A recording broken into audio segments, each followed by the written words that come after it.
Aloha, kakahiaka. I am Taisei Lee of Taisei Discovers. My brother Kenji here in production. Without him, none of this would be possible. Today, very special day. This is the first time where we have a part 2. Today we have Brook and Drena Parker. Shortly after the release of the Chief of War series, there's a lot of questions in the air about authenticity, about culture, about some of the weapons. And today, Brook Parker is going to go over a bunch of that with us. And Drena's also going to step on camera for a little bit and give some insight as to some of the background stuff and how they're making this all happen. Brook, welcome to Taisei Discovers again, my friend. Mahalo. Yes, thank you for having us again. How are you feeling today? Good. I'm doing good. The National Guard is not doing 3 a.m. Runs with the jets in Kahekili right now, so that's good. I don't know if you guys saw the news. Yeah, I heard you was on the news too. Yeah, for that. well, I didn't mean to get anybody in trouble, but shoot, man. Yeah, hard for sleep at 3 o'clock in the morning. But anyway, I would find it hard to get the National Guard in trouble. it wasn't them though. It was a visiting guys from the mainland. Yeah, well, not a fighter group. The lady said so, but yeah, they thought they was on East Coast time. That's why, bro. I guess the military can do whatever they like. yeah, that's all right. Okay, so from American military to the Hawaiian military, the ancient Hawaiians, the Chief of War series, brother. I would like to start off with that and talk about your role in the series. Okay, pretty much, I don't claim to be an expert at all, Before the movie was even shot, a lot of my friends started calling and asking different things. They know I've been a Hawaiian history lover for many, many years since I was little. And so I owe that to my dad, different things like that. Again, I'm not an expert, but pretty much at a young age, reading and studying. And then when dad's friends used to come over, I mean, there's who's who in the Hawaiian community, I just sit on the side and listen. Some of the things they shared. A lot of it, their love for their Kupuna too, but some stuff not in the history book. So, pretty well-rounded as far as, watching something this epic on the big screen for the first time, because I don't remember anything even close to that. You had Julie Andrews and the Hawaiians kind of a long time ago, you know what I mean? And but nothing at this scale. And so I was pretty much just honored to be involved kind of in a roundabout way. June, we got a random email. Yeah. And so not knowing who this was, it was a scam. If we're available for a Zoom meeting, June 3rd, got on, found out for the movie, said, yeah, we're interested. They wanted artwork. You don't have to ask me twice, bro. You know what I mean? So, yeah, we'd love to do it. But there was a deadline, yeah. Need everything before August 1st. They needed everything back by July 9th. But thanks to Drena, my, the business side, and the yin to your yang. Yeah. Oh, yeah. The Kuleana, bro. I'm very, very unbalanced. Everybody knows that. Yeah. Who is balanced? I don't know, bro. Exactly.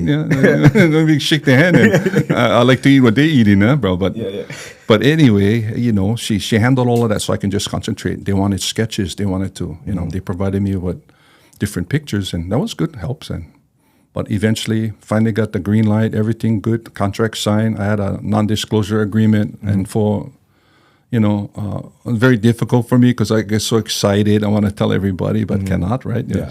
My daughter, Breezy, she's an attorney. Yeah? Oh, she schooled me, bro. Dad, you're not even supposed to tell us. I go, Breezy, you're my daughter, Breezy. Dad, you just signed. Oh, man. Oh. And my son was home at that time. So I said, what Nava going to do? Blindfold himself and he walk around, see daddy working on the paintings. He just got up. So anyway, got them all done, bro. Yeah. So June 19th, I think we got the final started on the canvas, finished them all by June 30th. So we're definitely going to put some of those up so that you can see some of the work that Brook has done. Amazing cover art. And the Kuleana one, it looks so accurately Jason Momoa, but also Kuleana. As well. So, no, right. That's the thunder. Kahekili. Yeah, it was so cute. Yeah. Oh wow. So working within that time constraint, I know that you must have had to feverishly work day in and day out, huh? Yeah, you know what? It's like they painted themselves. I learned long ago when I do multiples, and it's from a good, was like a mentor to me, right? Bowman Sr. I used to go up to his shop. Now, he's the guy that worked on the hokulea. He made the Hawaii loa. He's just a Hawaiian treasure. And he used to have 6 orders for rocking chairs. So I used to go up there, help him cut all. He said, Brook, all you got to do, just cut everything one time. So that's what I did. I drew everything one time. I did the background all one time. I did all the feather work, because I work off on paper plate, all my colors. Okay.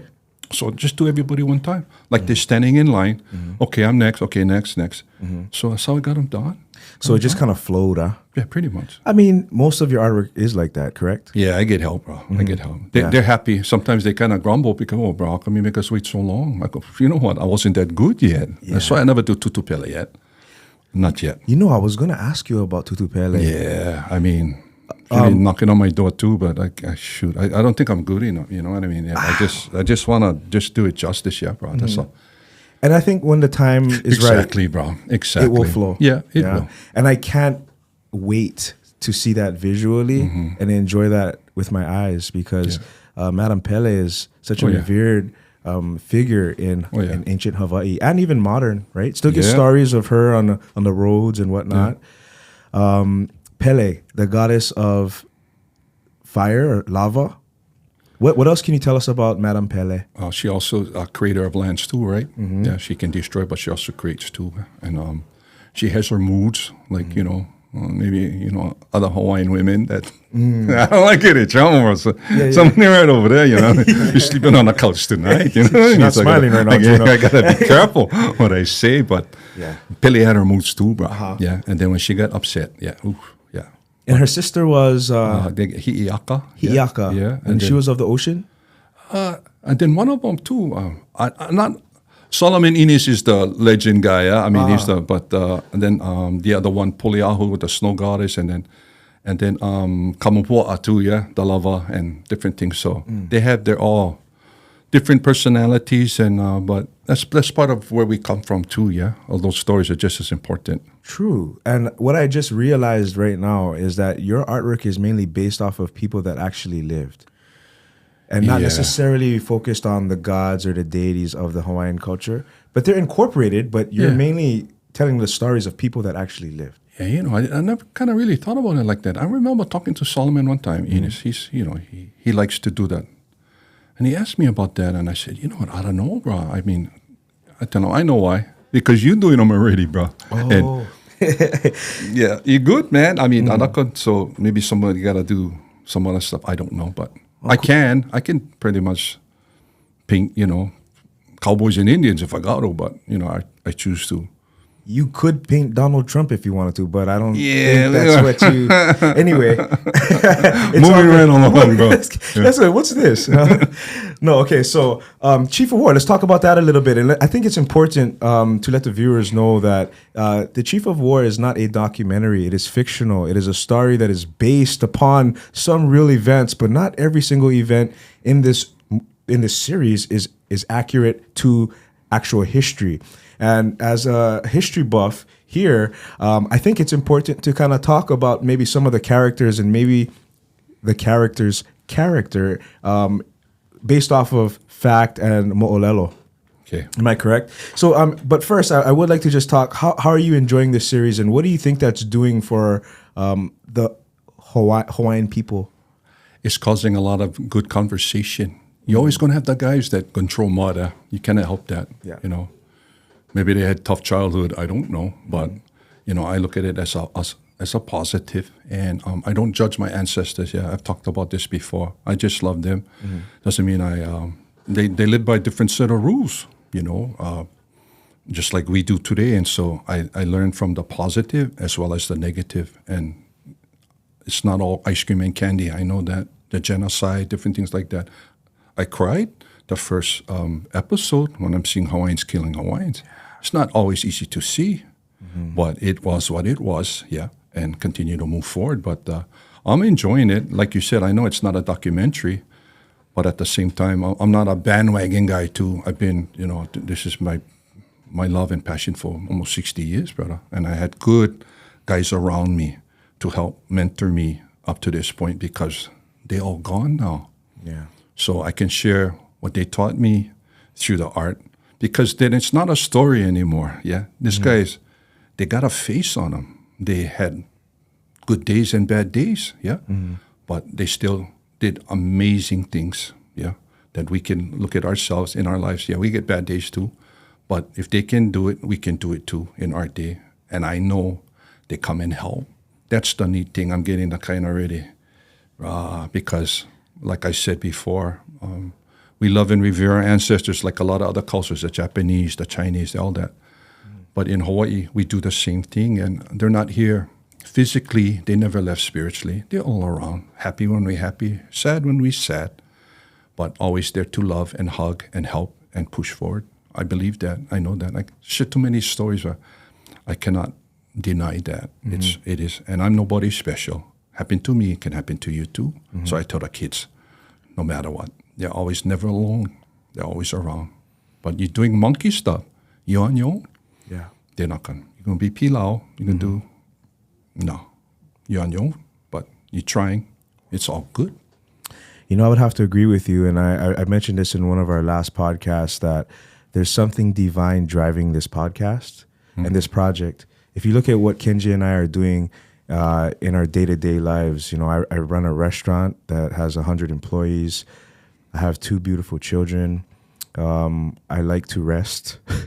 Kenji also has 2 kids, a wife, and he does real estate. And for us to spend the energy on this podcast, there's something larger that is driving and giving us energy. And I would have to say that's Keakua, that's God, that's the divine energy that is kind of fueling us to be able to share this platform with people like you and Drena so that we can share these stories and insights with the viewers so that they can be inspired to kind of figure out a little bit on a little bit deeper who they are. Who are my people? Because in researching culture, and I don't have koko, I'm not Kanaka, but I'm of Hawaii, and so the culture I respect to the highest level. But then I feel like every single culture in the world, when you start digging into it, there's beauty to be found. Yeah. So when I asked somebody the other day, what kind of white are you? Their answer was, I'm all kinds, Polish and whatnot, which is fine. But I guarantee you, Polish people can kill a history that you can be proud of, right? The Irish, the Scottish, even the English, they all have rich histories that when you go back to the core, there's something you can be proud of, and there's some generational things that you can change as well, right? Amen, bro. And you talked about, I'm Portuguese too, but sometimes they're not part of the jokes, right? Yeah. Polish guys too, right? You hear that, but only even when I was growing up in the 60s, Hawaiians fat, stupid, and lazy, right?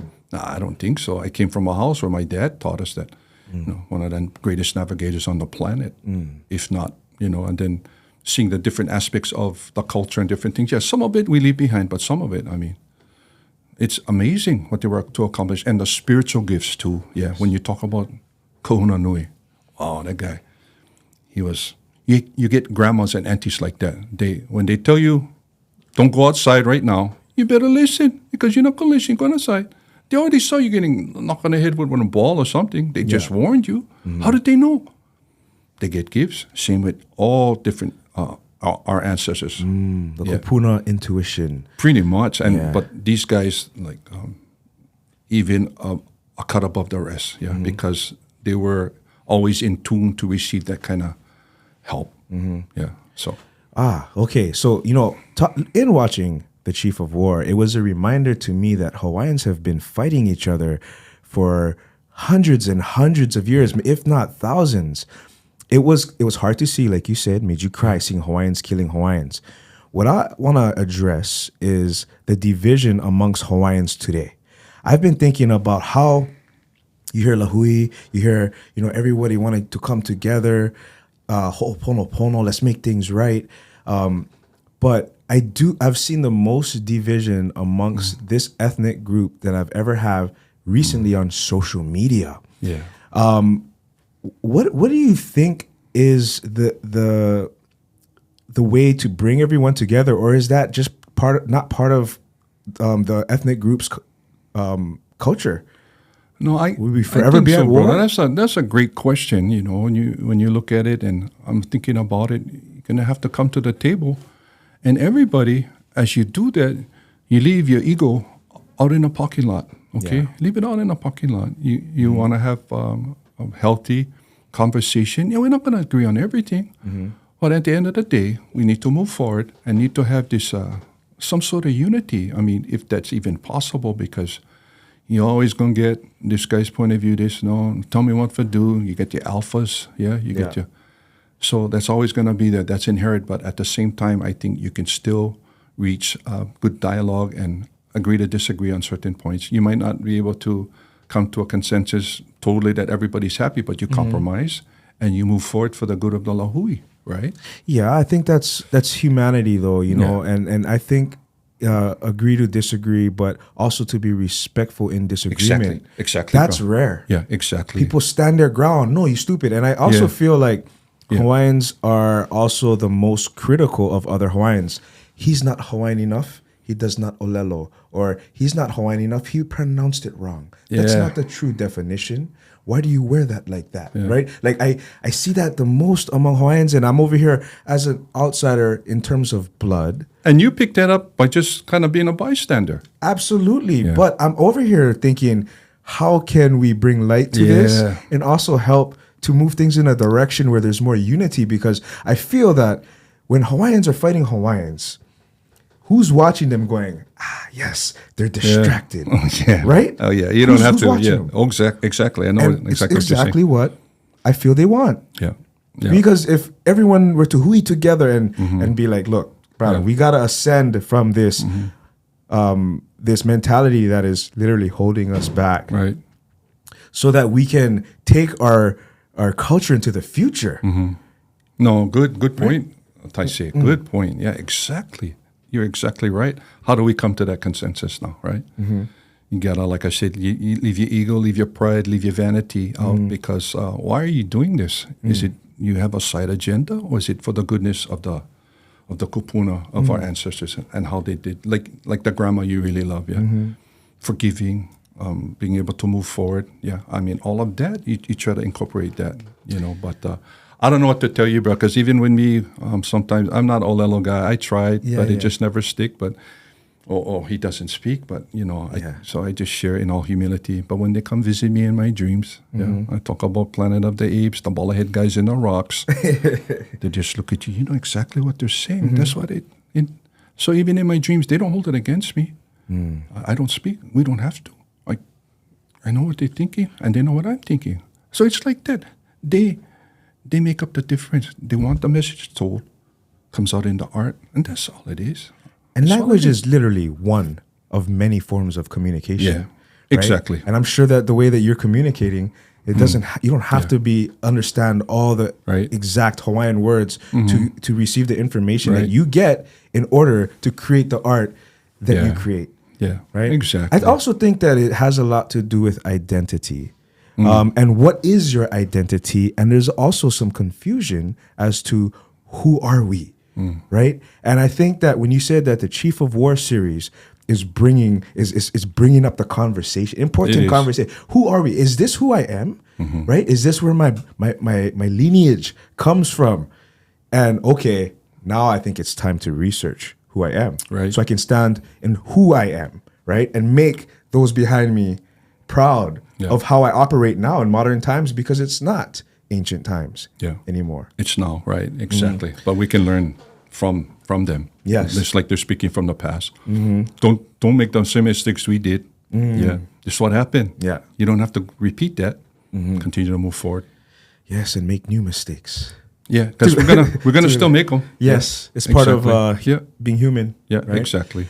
Okay, so, one of the things that I thought was amazing is that the majority of the first 2 episodes or 3, even most of the third, was in Olelo, Hawaii.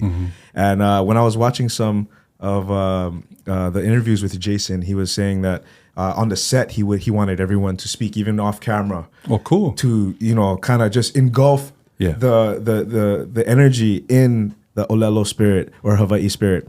So one thing that I also was fascinated with were some of the weapons. And I was thinking, when they were doing the hand-to-hand combat, how difficult it must have been to know that at any moment, you know, your insides might be laying on the ground from one of these weapons. You brought some today. Yeah. He said, yeah, just a small part of my collection. But I do want to talk about some of these because the significance of like Kuleana, when he had his club with all the teeth in it, this is a smaller version of that. Yeah. I want to hold this up. Real human teeth. Yeah.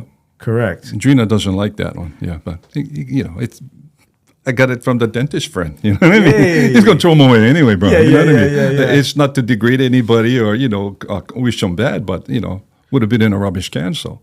Well, I agree. I mean, this is a physical and visual specimen of what these weapons actually look like. I can imagine getting hit with this and the teeth like literally ripping through your flesh. Pretty much. Tell me a little bit more about this. What is this called? It's called a neva, and it's a hand-to-hand combat. This one was made by my friend Saul Apio, and he gifted that to us a while ago. He likes my paintings, and so we did a little swap. I trade a lot, bro. But I get their mana and they get stuff from me. This was another one. Norman made it for me. I think Umi might have put the teeth in for me, but again, it's sometimes to honor your vanquished opponent or to desecrate them. Now, when it's put in the a refuge bowl, then it's not an honor thing. But this wood in particular is called kauila. It's very, very heavy, dense. It sinks. That's the wood of choice for the Hawaiians. They like that. Well, in the series Kahekili, when he told is it Kupule? I think it was his son Prince Kupule. He said that we don't actually need him alive. His mana is in his bones. Yeah. So I feel like the mana is also in this, right? You carry maybe your former victim, right? Your adversary, and then now you carry their mana because you took their life. And their teeth, and it represented in your weapon that you're going to use to possibly gain more mana. Exactly. And same with the palawa, the pendant. Yeah, they want to get it from the enemy. Usually it's a black cordage, which is your ancestors' hair, and this represents somebody that spoke with authority or the open mouth, tongue extended. So that's what it's not a fish hook. It's never meant to catch fish, but this is what this represents, and you see it on a lot of the warriors in the movies, and the women wore them too. But it's usually accompanied with your ancestors' hair, 8 strand, 8 braid, and all that mana. So you have that protecting you in battle. The helmets too was like marks in where is my chief? Is he doing okay? So it's like different banners. The Japanese had stuff in battle. You watch Shogun, you see all those guys. Yeah. So it's all to help orchestrate when things are not going so good on the battlefield. You watch Shogun? Oh, I love that show. I was telling Kenji. I was telling Kenji. Yeah. He don't even know about the first one with Richard Chamberlain in the 7th. Well, you guys wasn't even born yet. See, I'm old, yeah? You got to watch the first one. Okay. Richard Chamberlain, bro. Shogun. Yeah. I think Grandma and Mom used to talk about that. That's the OG one. But even the costumes and even filming in Japan, bro, those Japanese guys, they really look Japanese, bro. And the samurai guys, ooh. Yeah. I think Toshiro Mifune's in that one, bro. That's all. He was at the tail end of his career, and then the new one, Mike Kai too. For real? Oh yeah. Okay, I'm missing out. I like that kind of stuff, bro. Yeah. The kind of battle scene. I don't care who's battling. You know what I mean? Yeah. It's that battlefield bravado on the field. Like, ooh, mano y mano, huh? It's like when I saw the first scene. My friend Keala Paleka. He's giving a kind, the girl from Kauai, Kinimaka, the stink eye. And then she go hide behind the guy. I go, I was like, oh, Keala, man. That ferocity. Yes. We all got that look from our parents when we act up, you know what I mean? Yeah. Oh, I was getting flashbacks, bro. Hey, you know what? Shout out to Keala because he actually did the ha'akoa at my restaurant with Elijah McShane. I know that you're working closely. I would like to talk about him a little bit too, but good brother. Good brother. You're getting smashed too from the critics, bro. Oh my gosh, bro. Yeah, but before we get to Elijah, because we're gonna have. I see you doing it on the street, brother. We gotta talk. Yeah, no, you don't try see to talk anybody. to me like that, bro. Yeah. I get my guys too, bro. No, I understand, but mosquitoes, bro. Just get out of here. Well, you need to do that nowadays if Yeah, you no, want to move you got to be forward. thick-skinned. Yeah, you cannot. Absolutely. But Keala, he's an amazing man. I think when I met him about 20 years ago, wow. I think he was on Bouncer. Probably. Yeah. I mean, come on, right? I was like, brother, you born for being Bouncer. But I think everyone that has ever come across Keala has always thought, you look like you're direct lineage of an ancient Hawaiian warrior. Yeah, he's just born in the wrong century. Bro. Yeah, I think so. That's all. I can't even imagine him on an iPhone. You know what I mean? Like he's one of those guys. You throw him in a Mahalo. Oh yeah. He takes you right back. Oh yeah. To that place. So I thought that the role that he played as like the chief enforcer. He was like a lesser chief, or was he just the enforcer? Well, I can tell you off camera the stuff, but and then the other good one too is Ocean Kauili. He was the pahoa. He was the guy, and you watch the movie. Yes. He's the one falls off the cliff after. Yeah. Yes. So. Yes. We was talking to him the other day, but Yes. I guess he's still under. Like I said, what, you didn't really die or what? Kayana never die. You gonna come back or what? He never really answered, but him too. But what he shared, he never mentioned Kayana's name because that's you listen to the dialogue. Mm-hmm. You know who he's talking about, but he didn't want to give him even that respect because he like killed him already. So he wouldn't even mention a name. He would go roundabout as another way of, I don't even respect you. I'm not gonna even use your name, bro. Yeah. I'm not going to even mention your name, so that's pretty. I would have to say Kahekili, Temuera Morrison, the brother you was just talking about, and then also Keala, to me were the scariest characters. I don't think they was acting, bro. I don't think. I think they came from baby time like that, bro. Yeah, that's the DNA stuff, bro. Yeah. Which leads me to believe that they casted really well. Oh yeah. And even brother too, Kaina, he's a good guy too, but he get the I never know come in full beard, but I'm not saying he never, but he rocks that well too. You know what I mean? he does rock it well. Yeah. And kinda, for somebody that has never acted, I saw that Jason saw him on the beach and was like just about a big, strong. He's also a leader, teaching Keiki how to paddle and whatnot. And then brought him over to his house and then just said I want you for the role of Kamehameha. Yeah. He kind of was like, you're full of come on. Yeah. But that's when, just like you, right, get the promptings. It was one of those things that I'm sure clicked, and then the flow started happening, right? And then it was like, okay, I have to do this well and represent and tell the story, and he just embodied it. Yeah. I've only seen him in the second, third episode, right? The third episode. Right. And I'm sure this Friday we're going to see a lot more. Yeah, I can't wait. I can hardly wait, I like that. And then even when I'm watching the little clips of them now, the whole Alonas that happened behind the scenes, he was talking the other day about the rainbow that came. Yes. It's like right on cue. Which is his middle name. Yeah. And then Brother Moses, when he put on the cape, the black dot. Yes. Yes. What is it? His back wind frees up or something, huh? It's like, you can do this roll right or you're not going to do them at all. You understand me, boy? Yeah. Yes, uncle. I get him. So all of that, we're talking about ancestors again, happening to them because of this project is important. They're going to step in and let you know how they like them. Mm-hmm. That's all. Or give you the thumbs up. Like the kind was saying about the rainbow. Yeah. Whenever the Li'i's around, you'll see that. It's the eo, the P.O. The eo was highest, closest to heaven, like the cock, the bird. That's the eo, right? So when you hear that P.O., the ark, the rank, the high, the respect to the blood. They talked a lot about. So I'm sorry. What is the cloak that they wear? Ahu'ula, I think they call that. Yeah. Ahu'ula. Yeah. Shoot, we forgot to bring them. Yeah. We had one. one. And then my helmet too. That's okay. We can talk about it because we have pictures. Yeah. But so the ahu'ula are very important, adorned with feathers, and from what I hear, it takes years and years and years to acquire all the feathers needed to create an actual ahu'ula.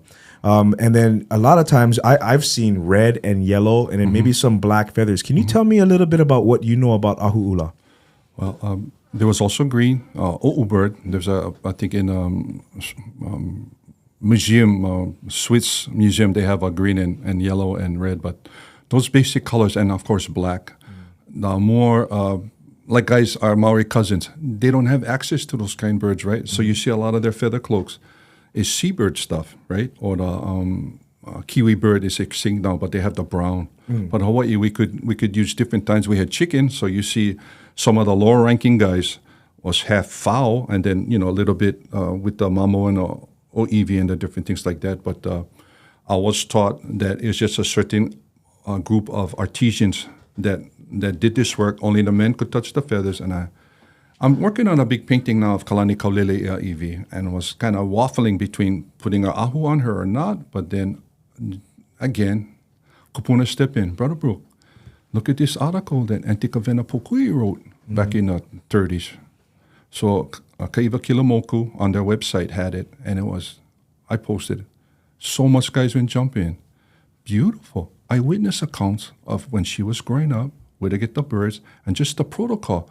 One thing that shocked me, because when I was reading it, I went blurred out. I told Drena, Auntie just went to a museum. She's talking about a actual experience she had. A kahili looked funny. It didn't seem the right proportion. It was too big So she asked the curator, how come that one looks a little off?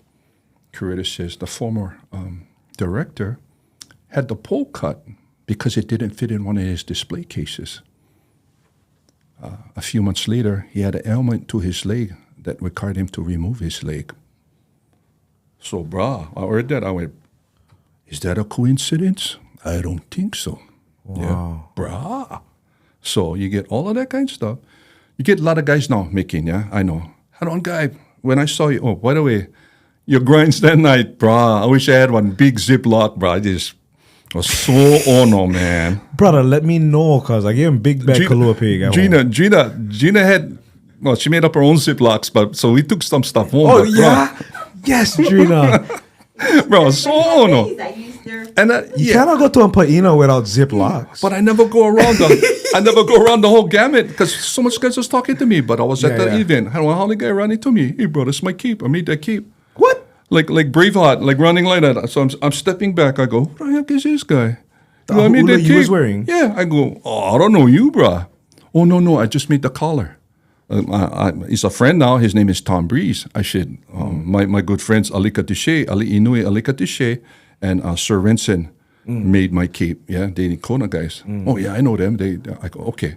Then, but bro, don't come running to me and tell me, bro, what?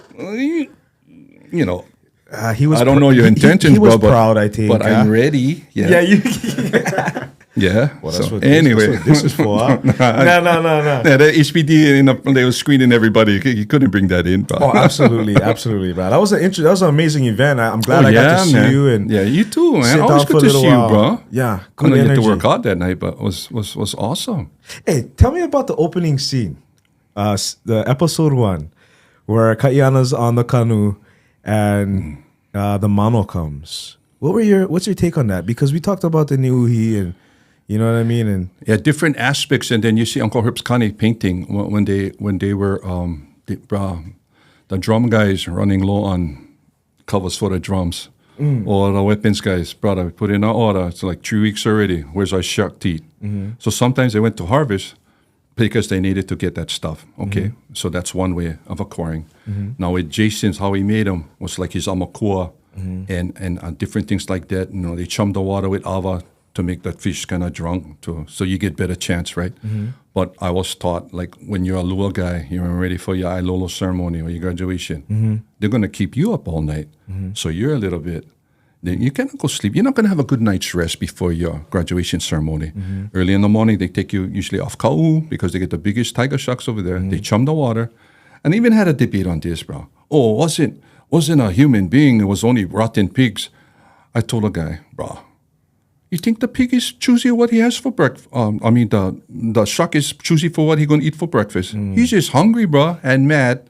The oily, the rotten, the better. So I'm not going to debate on that, but chum the water, you get all of this frenzy, and then you got to jump inside and then show them what you learned at Lua School. If you're successful, you eat the left eyeball on the deck, and then you take the right one, you get the heiau, and then you become a niuhi or a man-eating shark on the land. Okay, You're not successful. You just provided breakfast for the sharks that morning. Ooh. Yeah. Wow. Okay. That was a very fascinating story. What was neat, I love this, the photography. I mean, you guys are photo guys. Underneath the water was the amazing. cinematography. Yeah, excellent. Yeah, and then I saw that he rubbed some of the ava into the gills. To like make it lethargic, I guess. Yeah, Right. yeah. And then I rewatched it last night, and then I noticed that when they hit the shore, they had chunks of the shark in the baskets, so they cut the shark up for food. Good. Did you see the teeth as well? I didn't see the teeth. I missed that, bro. I never see that. It was right after. I gotta go watch them again. Yeah. I mean, I've watched each episode so far about 4 times, 5 times, bro. I'm fascinated. I'm taking notes because I gotta remember the names. It's like on Sponge, and who's who. exactly. Yeah. But I hear also on the shark, when he go backwards, you just kill him. Yes. You drown him because he cannot. So even when he sleep, he's always the kind. He might be staying, but the current, he's always in the sea. Yeah. So I would think dragging a shark backwards is another way, right? Yeah, exactly. They time and then Exactly, bro. Brah, I can't even imagine. Okay, so since we're talking about the ocean right now, let's talk about this here. This is Swordfish. So Swordfish and Prince Kapule. Yeah. He had a weapon that was very similar to this, and every time he running inside the forest or whatnot, to me it looks like such an amazing piece that would impale somebody all the way through. Yeah, you know and give you the reach too. Yeah, I Okay. mean, you don't have to be up and close like this guy. Yeah? You got to get a little closer. Okay, so tell me a little bit about what this weapon is. Well, it's sort of like to assimilate a sword. Yeah, and it was gotten from the broadbill swordfish. Umi Kai made this for me. My cousin Umi. He's excellent. All you guys know Umi out there, a very humble guy. He made a lot of the weapons for the Chief of War too. They went to go see him because those guys knew where to get the best. But it was used. Hawaiians were excellent in using their natural resources. Okay, Yeah. They were not Stone Age really, no metal and stuff like that. So this one, and then shucks, I forgot. But there's also a marlin bill, which is like a dagger. It's just as deadly. And it's very strong. Yeah, it is tough. Yeah, it's almost like, I don't know, man. That's all.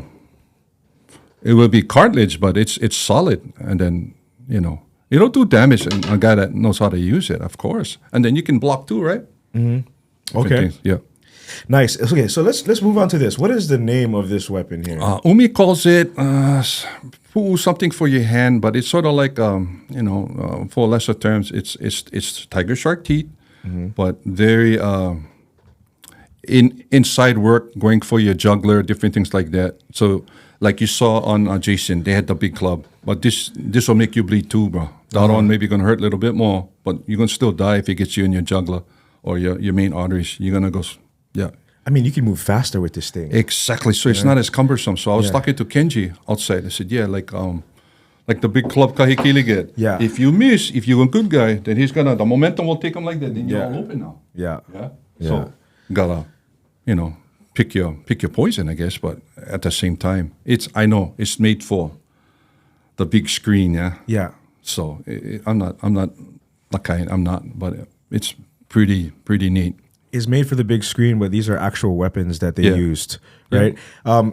In the scene where Kayana's trying to, I think probably trying to find the rest of his party to leave the island, and Kahekili's men is all chasing him. He confronts one of the warriors in the jungle or in the forest, right? And then the other warrior, he has a shark tooth weapon. It wasn't this one, but it was more of a club and he was standing there. That brother was also somebody that was channeling some kind of. Oh yeah, his eyes was I don't know how they got these crazy. guys. I heard too the All Blacks. He went and recruit some guys from the rugby team in New Zealand. But bro, those guys was okay. That makes sense. Yeah. So and then Kayana, he pulls out of his little pouch a weapon that's very similar to this, and then this drops, and at that point the other warrior knows. My weapon is no match for you and your weapon. So he starts running. What is this weapon called? It's called a pikoi, and it was used. Because the guy's scared now. I'm gonna get you. You're gonna try to run away, bro. I'm gonna get you. Yeah. I'm gonna trip you up, and then I'm gonna mess you up because this is what it does. I heard from my studies that Prince Jonah Kuleana was expert with this. He was really, really good at that. And I know he wasn't at war or anything, but that was one of his pastimes. He became expert with that. And so that was used in, again, using what they had, but getting the job done. Yeah, getting the job done, bro. Yeah. Okay. So in the third episode, saw a lot more of the guns, the musket. Yeah. Right. And we also have a couple of those here, which we'll talk about. But we also talked about in our last episode what the influx of gunpowder and these types of weapons did for Hawaiians. If one king could recognize its effectiveness, I can only imagine he would want to acquire as much as he can before the other warring chiefs. You're right? exactly right, Brian. So you see that sometimes people say, "Oh, Kamehameha used that." No, but the other guys did too. Yeah. Why did Kamehameha seem to have more? Because I was taught he controlled the better harbors. Everybody like trade, but if you cannot park the boat, brother, yeah, I get better harbors, access, and supplies, fresh meats, fruits for you. Let's make a deal. We're going to trade. Yeah, you just beat that other guy because he only can have so much fresh stores on his boat and trade, and he's done. He's gone. So that too. That's another thing people forget about Kamehameha. He had access, controlled better harbors, so he could trade. Yeah, that's all. That's all that is. Were they trading sandalwood for this, right? Yeah. So this here is Like a British hand musket, yeah, a black powder. Yeah, it's a replica. It doesn't fire, but that's what they would have wanted. And close fighting too. You know, you can go one shot. You know, they put maybe a buckshot or the ball. You can just spin it around. You're still going club. Yeah, true. Yeah, and this is a horn that used to hold because powder. bro, you're out in the rain and your black powder got wet. You might as well. Yeah. All you have is a club. That's it, bro, because it's not going to fire. So you got to keep your powder dry. So they usually, they call powder horns, yeah? And so when you see they have it strapped around them, the Hawaiian, the Mahalo, they maybe have this tucked inside too. Yeah, they have that. And they have another pouch for the either the lead balls or something like that. So you'll see them. They're not going to just be, because they're going to need to reload and fire. And that gets you, because Kuleana love, they call her Kupu Ohi, but Ke Kupu Ohi, he taught her how to shoot with the musket, and she was crack shot. She taught her buddies how to shoot. They became expert. Kamehameha had a special squad of Wahine sharpshooters. It was deadly in his armies because Kuleana had a little, hanging around. Maybe they had a free afternoon. Come, baby, we'll go shoot. Yeah. Oh, they screw better than me. What have I done? Well, what was kind of interesting too is when Kuleana was he went up hunting and then had the deer, Yeah. trekking through the snow, and then he had that what looked like kind of like bear or something that he was wearing. But my perception of what was happening was that he hit port with the Holly Brothers, and then he probably sought out somebody native. Right, and that's what it looked like. Like an Asian guys that they're in Alaska or like an Eskimo guy, yeah, Eskimo, and then go up hunt, and he had his rifle, but then what was flashing in was Kahekili. So it kind of made me think like him envisioning and working on his skills. Yes, he's hunting, but he's working on his skills because one day he's gonna shoot Kahekili. Yeah. Was that what they were trying to say? I think I don't know. Maybe, bro. And then also he already knew at that time the value. I can hit you 80 to 100 yards away now. I don't have to be the kind. Even with my ma'a stone or different things like that, I can still get you. So he saw the value in that. And then with that experience in the movie, he was converted, bro, for sure. There was no, I got to get me some more of this stuff. And so. Do you think, when Kahekili took Kuleana to the hut where his father's bones were, the Evi, and they were desecrated, do you think Kahekili did that to motivate Kuleana? Yeah, you can debate on that all along. Kahekili was a very, very interesting kupuna, yeah. He's a kupuna. My relatives, Drena's direct relative, my direct relative too. But again, whatever motivated him, yeah, it was just amazing to see it on the screen like that. Because if you're a student of Hawaiian history, yes, I know. Yes. The Evi was everything. Yes. That's what a mana was. And so that's probably his master plan to just, because of the fact that he was like a master tactician or a great chess guy. He already had the moves like 3-4 before he even moved. Yeah. And it was because of his so-called prophecy.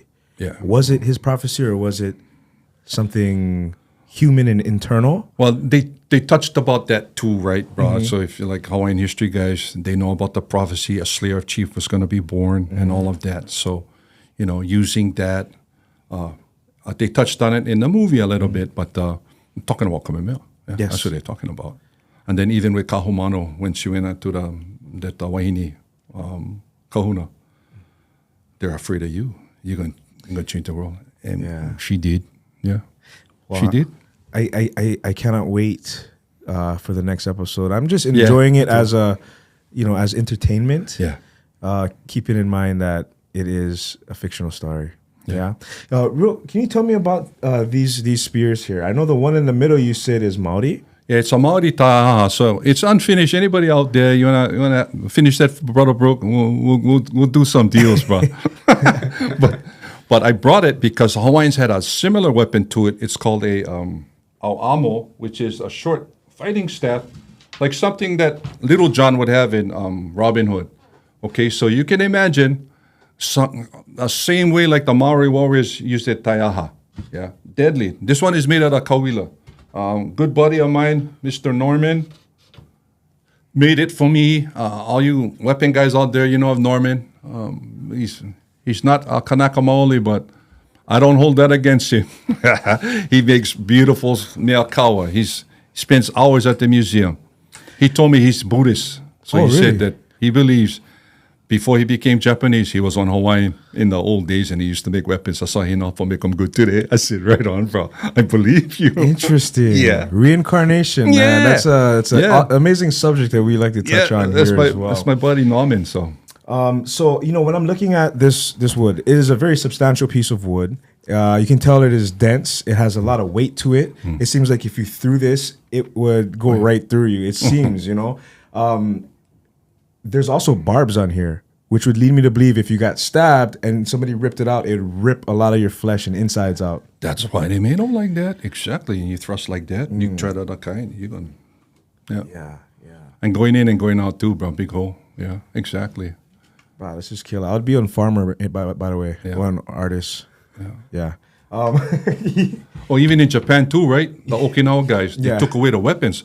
They made their plow, their different things, and they turned that into weapons, yeah? True. Yeah.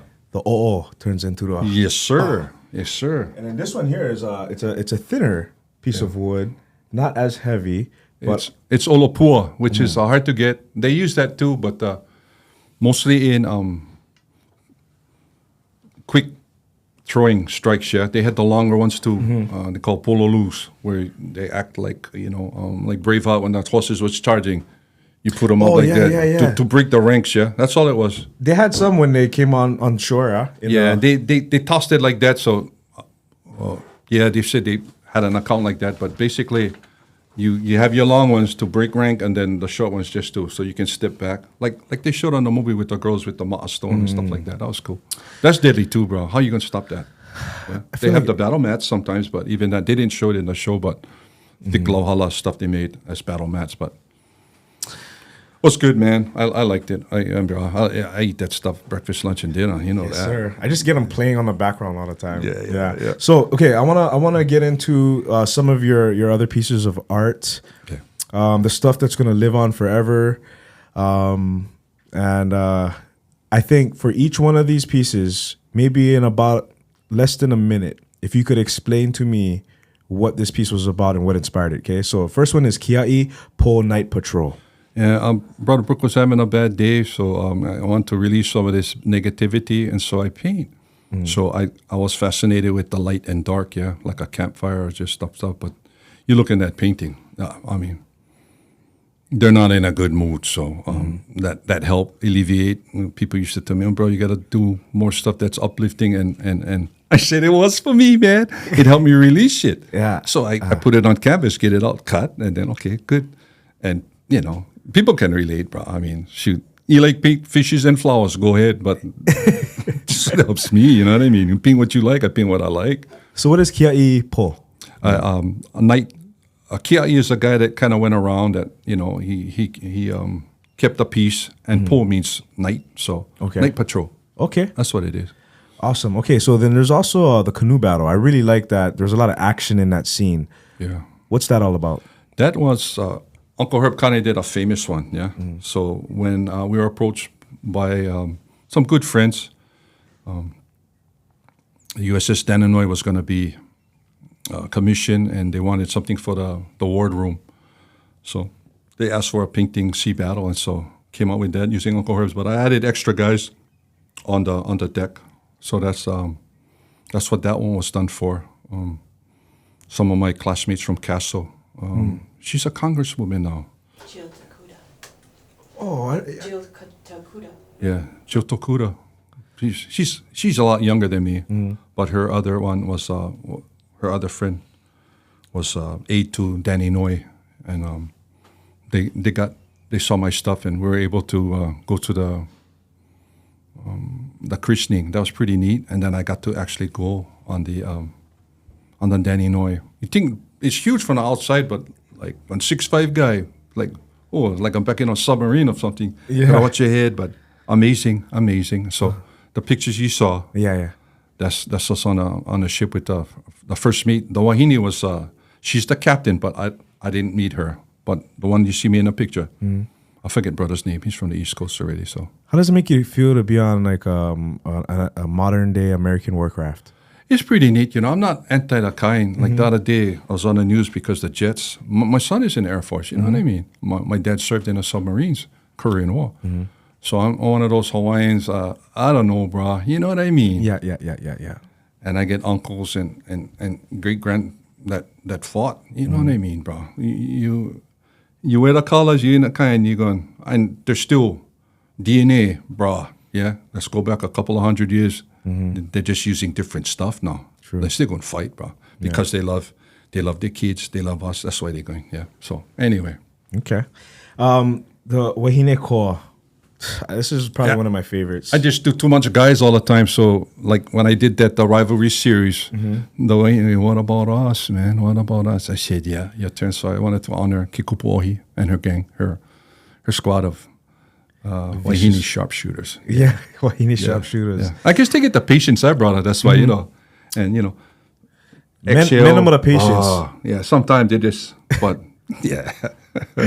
Okay, and then Ku Kanaka. That one is like, as Father's Day, I did a whole bunch of different, so this is just, more a therapy for me, yeah. There's Brother Brook over here and a soda, different things, so.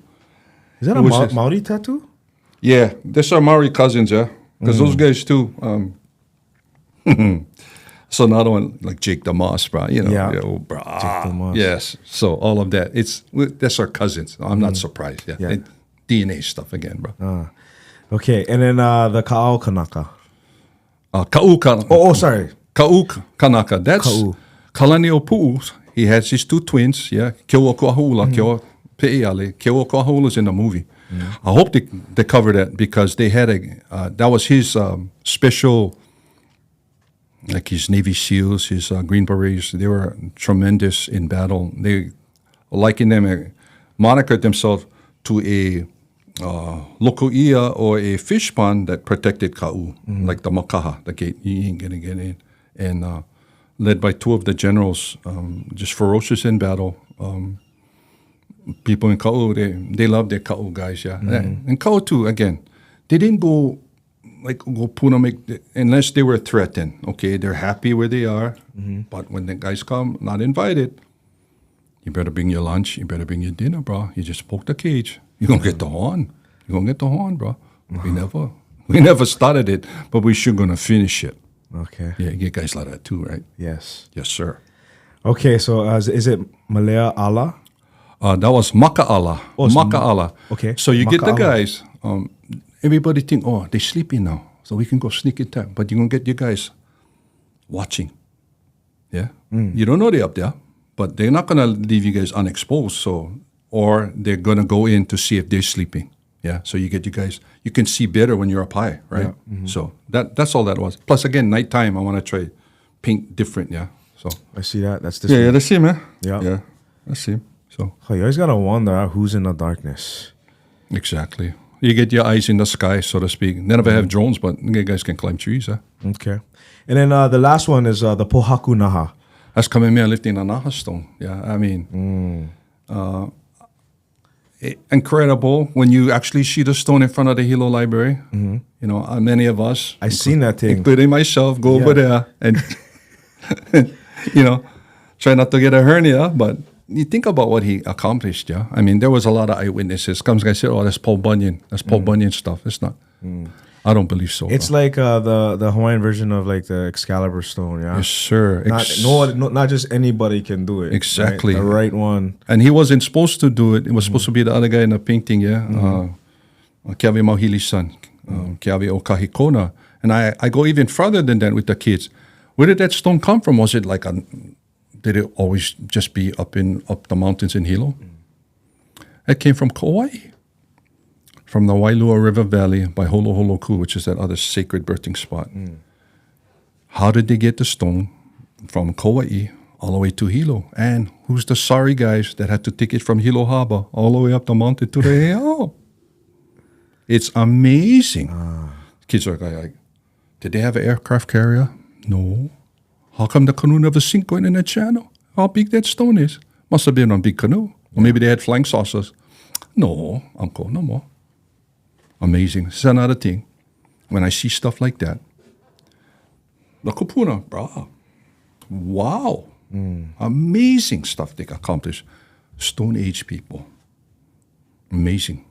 I love hearing stories like that, and it kind of is related to things like the Stonehenge and the all of Great that. Exactly. Pyramids. The pyramids, yes. It's something that we don't know, Right. but it's fascinating to think about. Yeah. Okay, that's it for me. Kenji, you have a question for Brooke? Yes, I do. So painting, right? I love painting as well as kind of what got me into the whole art thing. Spray paint, acrylics, oil, charcoal. I tried a lot of things. And a lot of people who try to, especially with canvas, paint, you run into these limits because you're technically not there yet. You want to draw a face, but it looks weird. Yeah. You want to draw a hand, it looks weird, right? There's a lot of technical things that limit your imagination. For someone who, like yourself, has sort of already surpassed that limit, like technically, you can do it. It's obvious. What's your limit now? And how do you see yourself overcoming that limit? What's on the other side of the limit? I got to get better with my skin tones. Yeah. I mean, it's just practice, practice, practice. One of my latest posts on my Facebook and Instagram shows I've been drawing Kuleana since the 1970s. But you see the early Kuleanas, and then now, Brother Brook is improving. Yeah. He's supposed to improve, right, bro? You're not supposed to go backwards. But what I get too lucky, we get the computer now. So you get these websites. You don't know how to draw the hand. That's okay, bro. They get different. So I use that all the time to help me because, you know, we're empty nesters now. I used to tell my boy, bro, Joey, hold this club. Oh, Dad, I got to go practice. I go, just hurry up. Just hold them real fast. Take the picture. And that's my model button. Oh, they're gone now, so. And then my wife too, but you'll notice I'm not allowed to paint her, but I can use her body parts. So I've done her neck in different paintings. And, yeah. That's all I get, bro. Okay. Right on. Okay. Wow. Yeah, that's all. And practice, bro. Practice.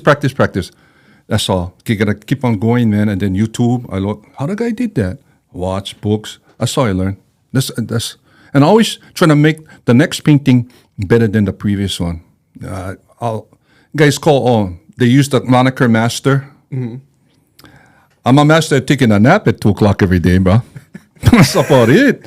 I'm not a master at nothing. You know, I just continue to learn. I want to learn. I want to kind. I don't know when Shangri-La or going to be. I'll never get there, but I'm gonna die trying, bro. So, what are some examples of like something like a statue? The audience can walk around and look at it from literally 3D all angles, right? But a 2D flat painting, oftentimes with a forward-facing physique, right? Yeah.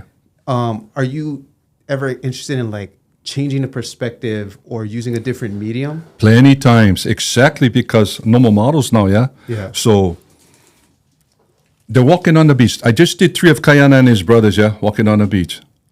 Where's the shadow going to be? Got to have shadow, bro. Yep. The sun is up. Yep. Where's your models? Oh, I don't know, bro. So try go look, try go get guys walking on the street where the sun is, and I try and just do the best you can. But a lot of times it's how you do your background colors, so your front guys pop out. Yeah, it's like 3D. You look at that painting and it looks like 3D, but also you got to remember there's only one star to the show. You get too much stars in the show, they're going to be competing for stage time. You don't want that. You want one star or a group of stars and supporting actors and actresses around in your painting. So everybody's not, oh, bro, I'm getting kind of dizzy just looking too much detail over here. No, you don't want that. But I'm all learning, bro. You know what's talking to the interesting, wrong bro? guy, bro. No, we're talking to the right guy. Yeah, well- What's so interesting is that even though these guys are obviously all Polynesian, all Hawaiian by features, they all have different personalities. That's crazy. Come on like that, bro. Not me. Comes out like that. When I learn about the guy, he just comes out like that. So even, in this picture, you see the Kaka'olelo, he's the negotiator. He's the one that, male guy, let's not all be, uptight. Let's, have a couple of us for drink, just relax. And then you get the other guys, they're not negotiators. They're the Ilamuku, or the executioner, or the crime reduction unit guys. And you can see in the painting who's who. They just came out like that. They don't talk. Maybe they talk once, knock it off. You're not going to listen. Okay. Boom. Then that's it.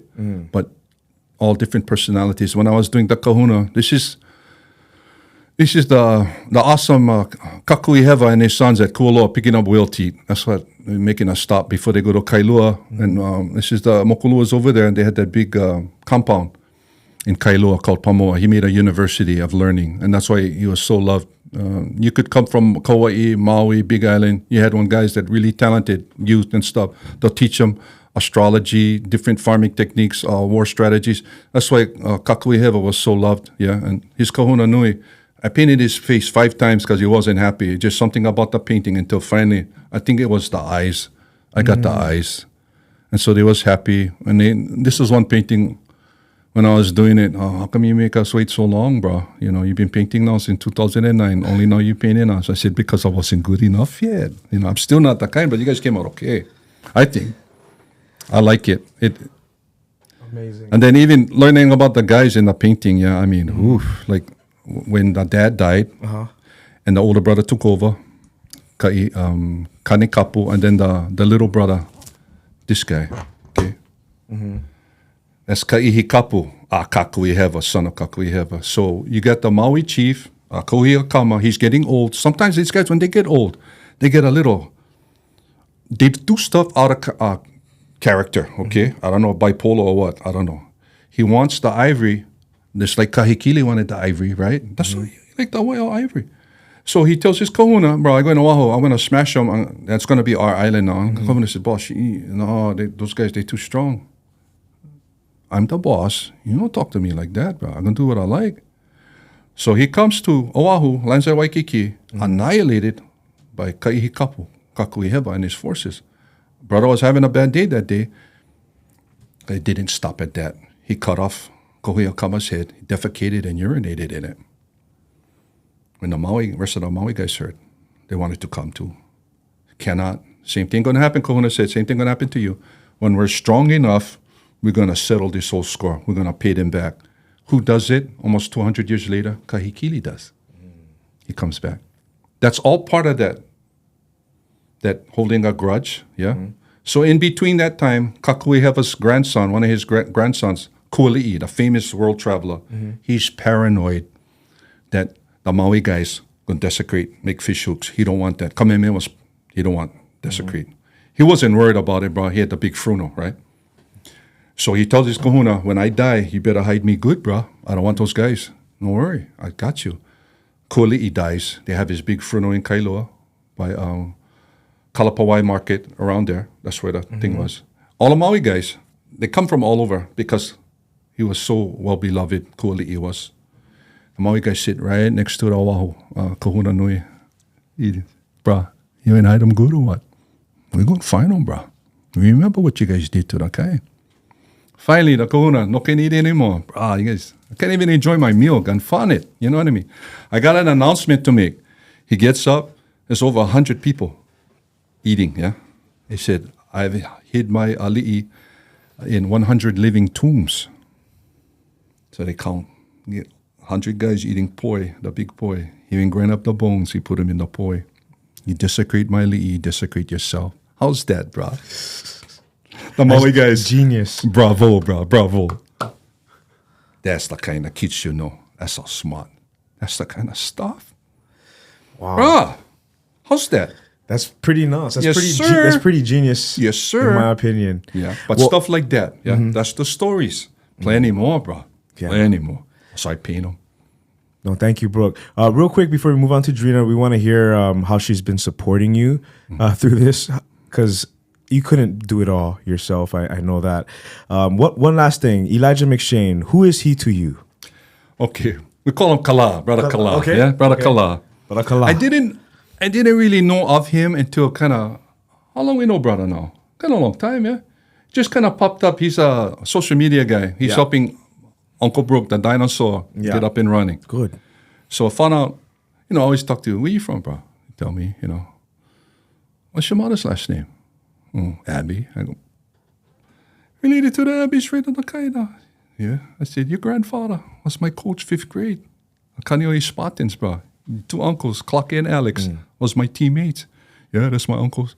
My mom is the baby. I go, so in like Flint, bro. This guy, he's Ohana. And his heart is in the right place. I see him. So, Yeah. and then what he tries to do, but I see he get plenty keyboard cowboys too. Absolutely. That he deal with. A lot of pushback, but if you listen to what he's saying, Yes. a lot of it is to me insightful and inspiring. And he also confronts the things that are challenging for people to talk about. Yeah, exactly. He doesn't shy away from it. I like him. Yeah. I like him, and I wish him the best. And I'm glad to see that he's helping you, because I've noticed your social media presence, and I see it all over the place now. Yeah, And Chief of War really went help too, bro. Now outside of Hawaii now. Yeah. So it's all good. Just busy, but good busy. Good All right. busy. Thank you, brother. Thank you. But Drena is the one. Yeah, you got to talk to her. Bro. Yeah. All right. It's time for Drena. Okay. All right, dear. Oh, I look much better than last time. Hey, I see. You got the hat. Yeah. Well, when Mahalo Bro. came, I was like, oh, bro, oh, my hair was all right. Because it was like, can you get out there? And I was like, okay, so let's do a little better. But my sister saw your last one.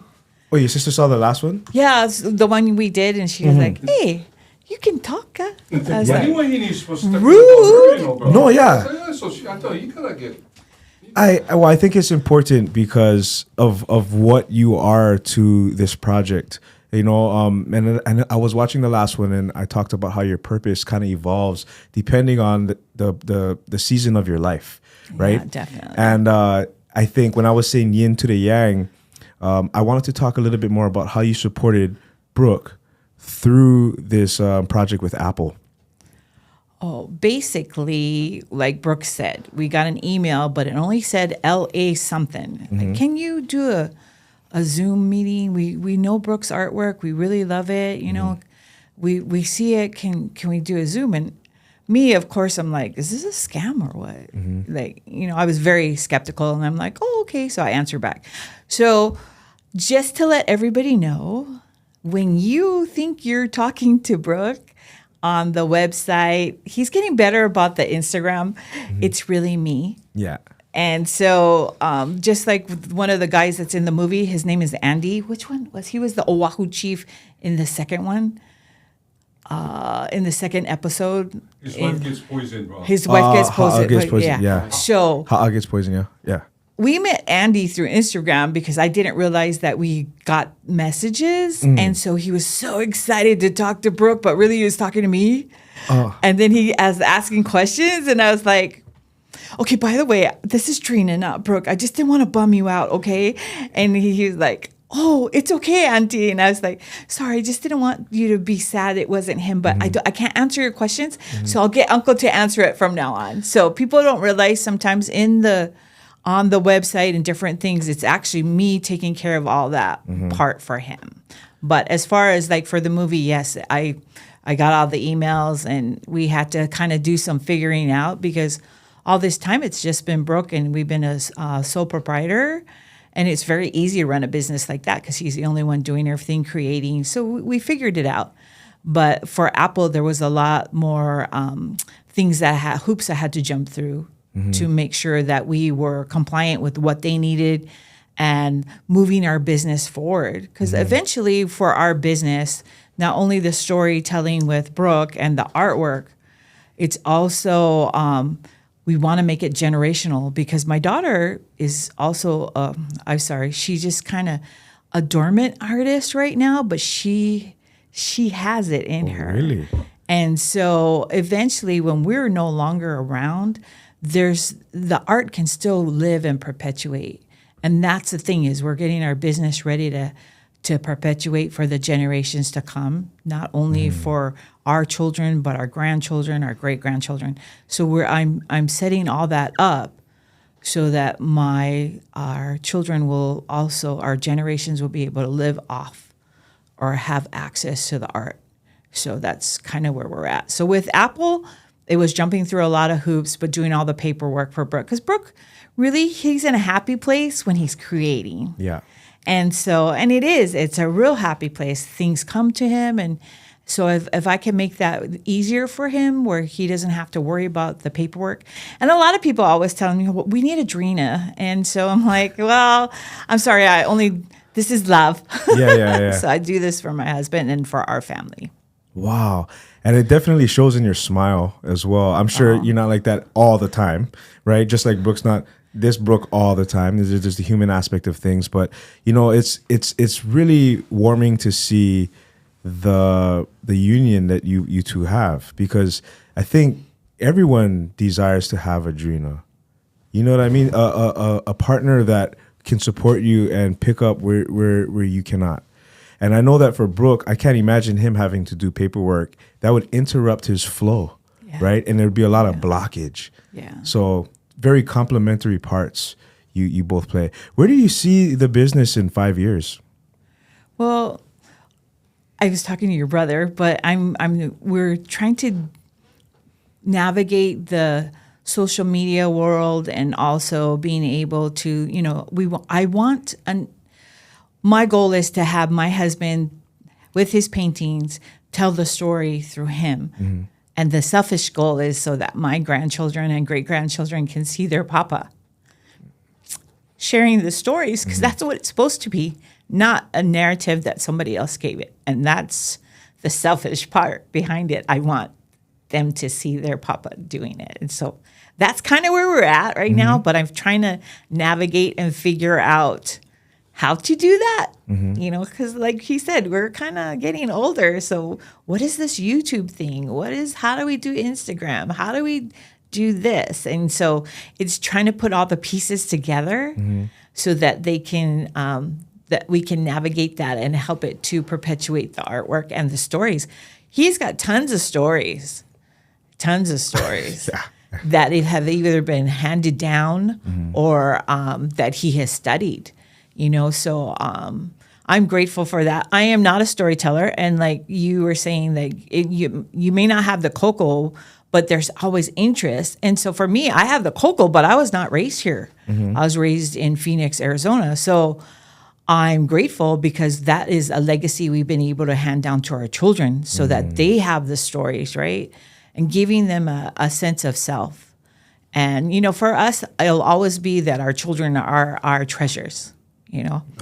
That they're the ones that make us happy and have joy, and so that generation coming is also what we want to leave something for. Absolutely. I think that's a goal of all parents, right? And when you said selfish earlier, I also wanted to reiterate that being selfish is not a bad thing.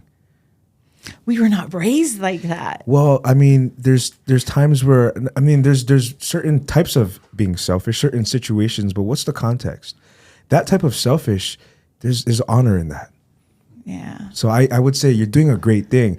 And I feel honor in being able to help with that because your grandkids are going to be able to watch this one day too. Exactly. And then see your heart, a different side of Drena and Brook. Yeah. Because I'm usually the guy that doesn't come in front of the camera, which I'm perfectly fine with. Yeah, but you also have a great personality, and there's something alluring about you, captivating about you, and I think it's a lot to do with your heart, but also your smile.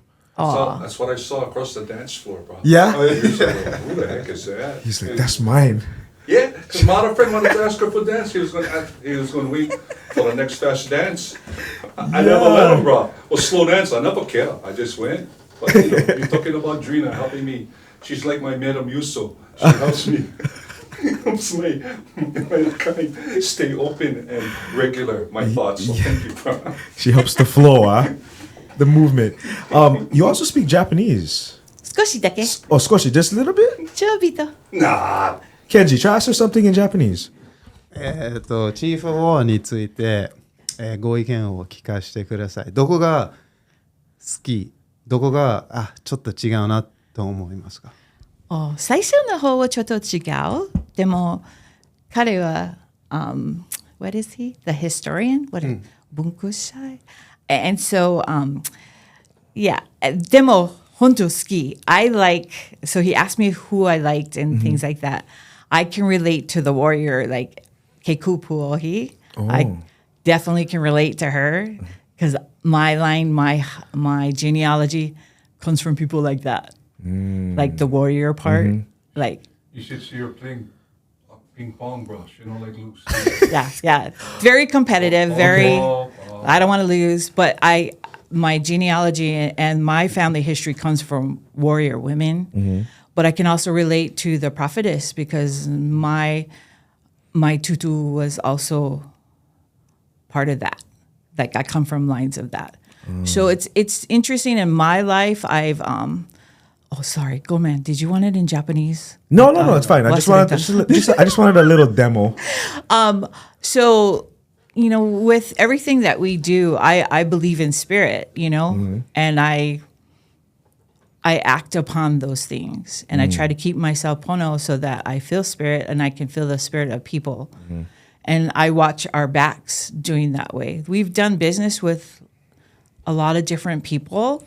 And at the beginning, when Brook and I were first married, there was a couple times where he was like, hey, what do you think of this person? And I'd be like, maybe not, maybe not being so excited to do business with him but now we're really good. We'll be married 35 years next Monday. Wow. And so, Somebody give but her a trophy, bro. we're actually together for like over 40 because we dated quite a while. But what I also realize is that as people are navigating into our lives, my gifts are better to just sit in the back and watch and also like discern if that is something that a direction we want to go. Yeah. And so from the beginning, when we saw you, I met you at the restaurant, like you gave off a good spirit and I like that, so if I come into something where someone's coming around and all of a sudden he's uncle. So you know what I'm talking about. I do. Yeah, and so it's just being able to like see that spiritually because that's more important to me. Like to look at a person's heart, to look at what is the spirit they're giving off? Are they pono or are they coming to take, or are they open to learning? So sometimes people come, but maybe they're not open yet. So I will kind of coach Brook at that. And so a lot of my friends do see that with me. Yeah. Wow. Is there anything that you've never told Brook that you always wanted to tell him that you could tell him now? Well, so when you said, he said he's not allowed to paint me. Yeah. And so there's somebody on Facebook or whatever was telling like you should paint your spouse and your spouse should paint you. And I was like, oh no. And he was like, why? Why can't I paint? I said, I told you I'm okay with being body parts. The hand, the arms, the shoulder, whatever. I don't know. It's just my thoughts of who I am spiritually and my person. I don't see it. I want to continue to see it that way. Oh. And not on a painting. Yeah. Well, if anybody is going to do it justice, I think I know who. Maybe after Madame Pele.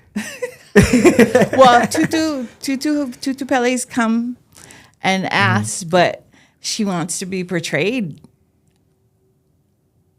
She has not been portrayed the way she wants to yet. Oh. And so that is the message that has come a couple of times. So I'm like, okay, when you're ready, she'll come again and she'll show you what she wants. And that's just like, yeah, Oh, I know that's chicken kind of skin. deep. That's I know super that's kind of chicken deep. skin. But I know she will come and when he's ready. Yeah. Yeah. Well, we're looking forward to that one. Kenji, you got a question for Drena? I really want to see this whole embracement of how you are leaning into the exposure piece, mainstream exposure, right? Especially Chief of War, worldwide exposure, but now taking ownership of that, whether it's a YouTube channel or whatever. So it's not a question. I'm just excited to see this development as we go forward. You know what I mean? And you got all our support. Oh, thank you. And please, let people know like where they can find you and all of that. Oh, well, we are rebranding at this time, but our website's still hawaiianatart.org. As far as, what was that question he just asked? As where do we see ourselves? We are trying to get there, but, more importantly for Brook and I, because we have been around like the premiere and different people, and it can be overwhelming, but at the same time, Brook and I, when we discussed it, I said, we got to stay true to us, who we are, because the bottom line is he and I have to answer to our Kupuna and to our ancestors about it. So I don't want to be giving out anything that like I wouldn't want them to be proud of, because they'll come visit us. And we got to answer to them. And that's the bottom line. It's like, we still got to answer. There's that Kuleana. Yes. And that's where we're at. And so what you see is what you get, and I've always been that kind of person. Do you, let's let people know, like, what do you offer? What do you offer? And wait, don't ask us for this, but you can ask us for this kind of thing. Well, we offer, like Brook has, he does lectures and we do commissions. And, people, I know when they ask like, oh, well, how much does it start at? I mean, we do have our price scales already. And then I'm more than happy to get that out to you. But if you don't, like if it's not needing to be like a monetary kind of thing, like, hello, look at all this stuff here. Nothing on this table or here was paid for. It was trade because somebody wanted a painting. So we got a lot of trade stuff. But, what do you do? What do you put your money into? What do you want to trade for? That's okay too, because that's just how the Hawaiians did it. A lot of people ask, where do you get your clothing and from stuff? And I'm like, I'm Mary Monarch. I go and trade with all the different vendors. Like, right, I like your dress. Like, I got some girls can you want to trade? And everybody's like, yeah, shoots. Or, that's always been something. But yeah, now we're trying to do the website more. We're at hawaiianatart.org. We're working with Kala. We're actually putting something together that we'll probably drop real soon. He's teaching us a little bit more about social media and connecting everything so it's uniform and you can get it in one place, where right now you really got to dig and look if you want to look at our places. But, we're working on it. Wow. You have a great attitude towards that. Brother Brook. Well, Kala's good too. He's a good teacher. Kala is. And you know what? I'm going to stop calling you Elijah. Oh, yeah. I only knew him from Kala. What? Drena make him steak and sweet potato, and brother, he's like, because I said, you're coming to our house. Bro. What can I get you? And he's like, well, anti-protein, and so I feed him like my son. I just do the carnivore diet, just all protein. Yeah. And he'll treat you like his parents. I know he's Very that type nice of guy. man. And you know what? Like we was talking earlier, everybody goes through seasons, and Kala has went through his seasons. I think where he is now truly aligns with who he needs to be. So a lot of people do look at him and his history and who he was in 7th, 8th grade, 9th grade, 10th grade. Oh, wow. And then they're like, this is not the real you. This is the real, if you look at my 7th grade picture, you'd be saying the same thing. The thing is that people all evolve. and their Kuleana evolves. And maybe I feel Elijah was on a path trying to figure that out, all while being very he liked to put him, he's a showman. So all showmen are going to have people that are naysayers and throw mud, like you said. Always going to have mud throwers. And what he was able to do is persevere through that and find himself at the same time. Now, what's going to happen to Kala in the future? I don't know, and I don't even care. I just like who he is now, and I stand by a lot of what he says. So that's my take on him. You know, nothing new to be divided, huh? Just called getting older and wiser. People get in trouble when they start believing their own headlines. Yeah. Okay. Well, like for Brook and I, like we have evolved. I mean, that's just called getting older and wiser. And what's more important? You know, what is the important part? You know, so Brook and I have conversations about that. Like, I mean, we both come from childhood trauma, definitely from decades of trauma, right? We're both from Ali'i. Yeah. And so you come from different generational trauma and then childhood trauma, right? Yes. And as you get older, you learn to navigate that, but then also you learn to forgive, but then you give people the benefit of the doubt, you know? And so I think, like you were saying, there are so many different fractions of how we can be so critical to one person or critical about a subject or those things. It's like, but we're all human, and we should give grace. We should give, because if you're going to have these bad feelings and you're just going to throw it out there, like, how does that make your na'au feel? How does that make you feel inside? But if you're always like, oh, that's okay. You know, I had an auntie, she was one of those people that could see, and she taught me, poor thing, it's okay. As they get older, you know, like we're in our 60s now. So do we give grace. We give a pass. And I think in this social media and all that, not everybody does that. No. You know, so they're not to that understanding yet, a lot of them. And it's sad to see when somebody is older with that type of perspective. But the perspective that you bear is similar to one that I do, and it's giving people grace, the benefit of the doubt. Good, you know, it's a learning experience. Move forward, right? Thank you for that. I appreciate it. I can tell that you really feel what you say. You're a sensitive human being or a sensitive spirit, and I love having people like you around me because I can really trust that you're saying what you feel. So sometimes that's not so good. No. You know what? I give you the benefit of the doubt. Thank you. Thank you, Brook and Drena Parker, for blessing us today. Mahalo. Thank you so much for watching this interview. If anything in this video made you feel something, please share this video with someone you think would feel the same way. This channel is a product of two brothers born and raised in Hawaii, using our skills, our story, and our growing network to unleash our creativity. For us, being creative isn't optional. It's a duty. We've got some incredible interviews and creative projects coming up, so be sure to subscribe so you don't miss what's coming next. Thank you so much for your support. It means the world to us. Hope to see you in the next one.